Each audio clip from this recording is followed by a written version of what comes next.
In today's passage, Mark chapter 13, we see Jesus leaving the temple with his disciples for the last time. And as they exit the temple, one of his disciples says to him, "Look, teacher, what wonderful stones and what wonderful buildings." And Jesus said to him, Do you see these great buildings? There will not be left here one stone upon another that will not be thrown down. So Jesus has entered into Jerusalem with his disciples. They have seen Jesus curse the fig tree, which is a representation of a fruitless Israel. And now Jesus has just exited the temple that he's cleansed, and he's telling them that the place of their worship, the Jewish place of worship, will be destroyed. Every last stone will be thrown down.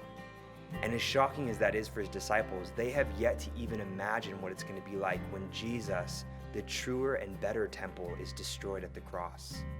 Throughout their time in Jerusalem, the shadow of the cross looms largely over their lives.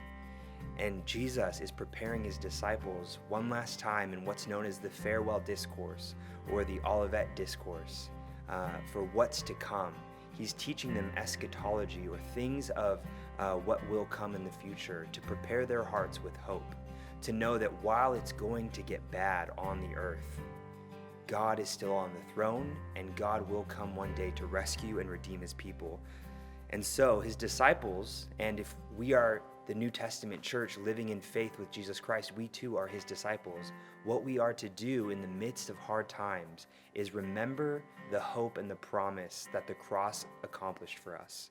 And we are to look with hope to our future suffering, knowing that God is with us, he overcomes evil, and that we are to hold on.